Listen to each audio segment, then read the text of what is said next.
Eu quero conversar hoje com vocês sobre duas palavrinhas: paciência e esperança. Essas duas palavras eu quero abordar então nesse momento hoje com vocês. Paciência e esperança. Como as pessoas estão precisando de paciência, não é mesmo? A cada dia que passa, parece que o mundo e as pessoas estão mais impacientes. E nos últimos dias, isso é muito latente, é muito visível. As crianças e os adolescentes estão sem aula e já não sabem mais o que fazer fechados dentro de casa. Os idosos querem a todo custo dar uma voltinha, passar na casa dos amigos, tomar um chimarrão na vizinhança, mas não podem. Precisam ficar em casa, até porque eles pertencem ao grupo de risco. Outros estão impacientes pela demora da volta à normalidade, no trabalho, no comércio, nos negócios e assim por diante. Talvez nós, pastores, estamos, quem sabe, impacientes porque não podemos fazer os cultos com a presença das pessoas, fazer os estudos bíblicos, os departamentos e assim por diante. Outros estão com aquela vontade danada de dar um abraço em algumas pessoas que saíram do seu convívio por conta da pandemia. Paciência é uma atitude que pode suportar longamente até grandes sofrimentos, sem nunca desistir. Porém, o que seguidamente acontece é o contrário. Ao surgir o primeiro grande desafio ou dificuldade, muitos desistem, desanimam, entregam os pontos. No meio de tanta notícia ruim que está sendo divulgada nos últimos dias, é preciso ter esperança. Aliás, as próprias dificuldades e aflições são o combustível da esperança. Na palavra do nosso Deus, encontramos muitos exemplos de pessoas que suportaram com paciência as dificuldades e aflições, que enfrentaram com paciência a cruz que pesava sobre os ombros. E talvez aqui, o primeiro e maior exemplo que venha à nossa mente da Bíblia é Jó. Jó, um grande servo de Deus, que veio a perder tudo: os seus bens, os seus filhos, e mesmo assim ele permaneceu firme na fé. Ele permaneceu fiel a Deus. É até compreensível, gente, que Jó quisesse desaparecer desse mundo diante daquilo que lhe aconteceu, quando ele perdeu todos os seus bens e até mesmo a sua esposa o rejeitou e o abandonou. Mas aí, Deus envia um amigo para consolar e reerguer a Jó. E esse amigo era Elifaz. Esse é o amigo que Deus envia até Jó. E esse amigo então lembra a Jó como ele mesmo havia consolado pessoas que em outras ocasiões estavam sofrendo, estavam em dificuldade. E o objetivo de Elifaz era fazer com que Jó percebesse a importância de confiar em Deus e jamais perder a esperança. Jamais perder as esperanças naquele que sempre estivera ao seu lado. É evidente, gente, que um amigo é sempre muito bem-vindo. Nas horas, nos momentos de sofrimento, de angústia, todos nós precisamos de alguém que nos ouça. E especialmente alguém que nos motive a ficar fiéis ao nosso Deus. Ficar firmes na fé. Precisamos de alguém que nos ajude a buscar a Deus, entregando-lhe os nossos problemas e sofrimentos, para não sucumbirmos em nossa fé, em nossa confiança diante do sofrimento, da aflição. E é esse Deus que esteve ao lado de Jó, que está também sempre ao nosso lado, em todo e qualquer momento, em toda e qualquer situação. Quero convidar vocês agora a pegarmos a nossa Bíblia e abrirmos lá em Romanos. Romanos capítulo 5, do versículo 1 até o 5. Romanos capítulo 5, do versículo 1 até o 5. Eu vou ler na linguagem de hoje. Vocês podem acompanhar então aí com as suas Bíblias ou então com os seus aplicativos. O texto bíblico de Romanos, capítulo 5, versículo 1 até 5. O texto diz assim: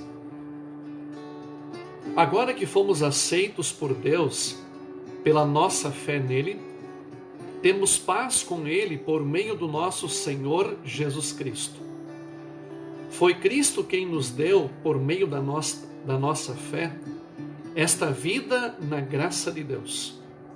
E agora, continuamos firmes nessa graça e nos alegramos na esperança de participar da glória de Deus.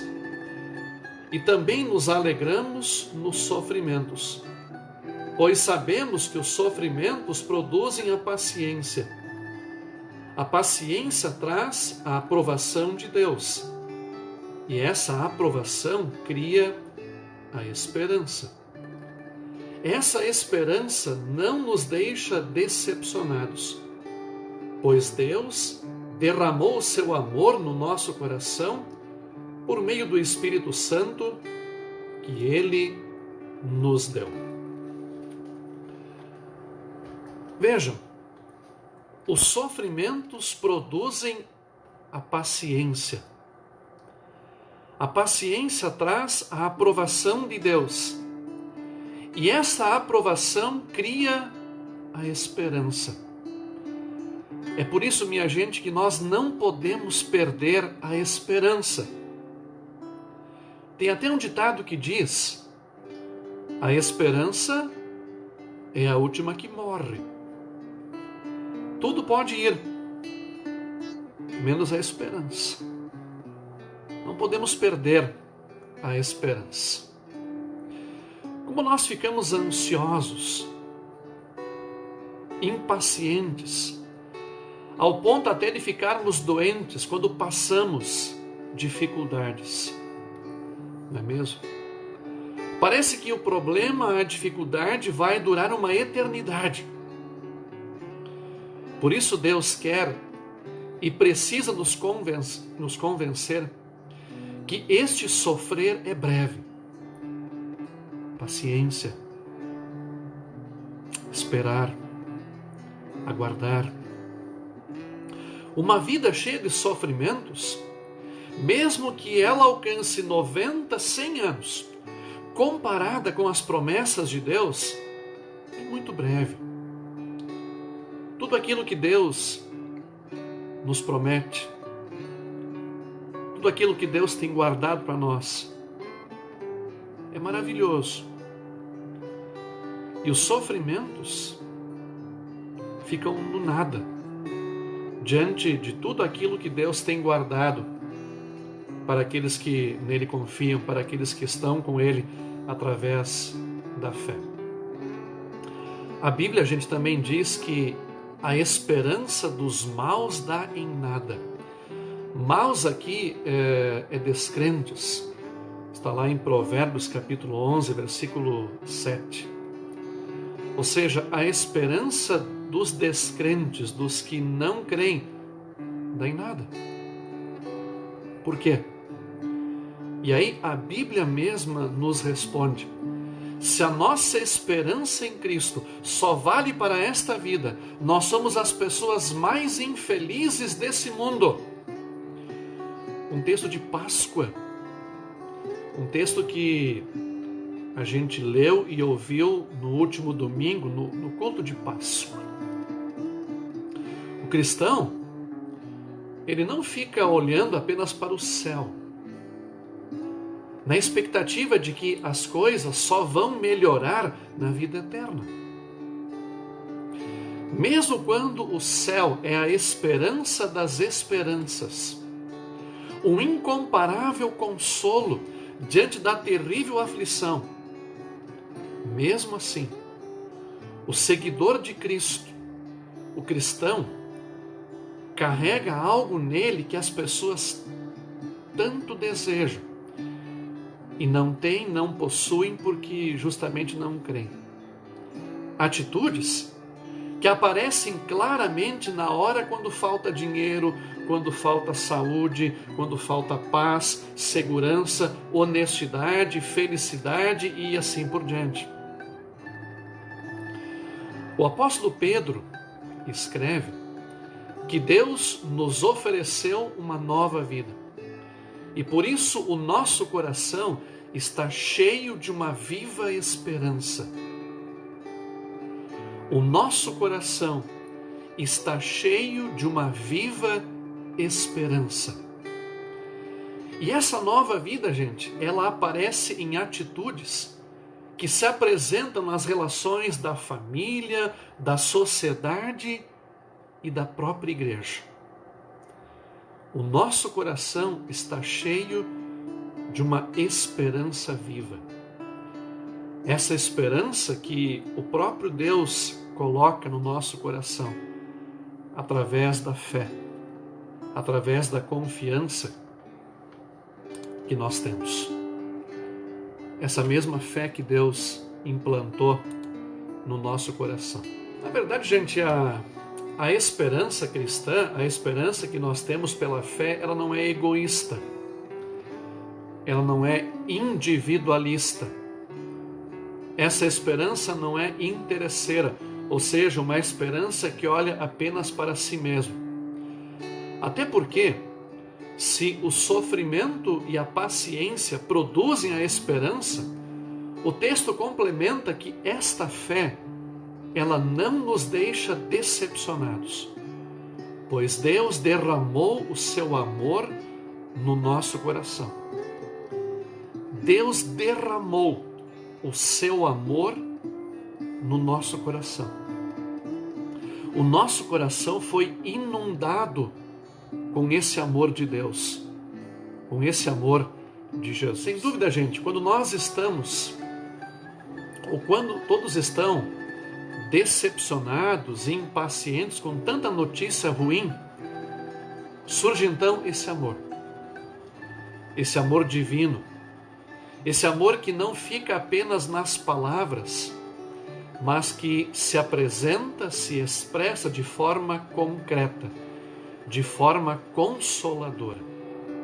Legal, gente. Muito bem. Eu queria agora ler com vocês mais um texto bíblico, novamente o livro de Romanos, o capítulo 15, o versículo 5.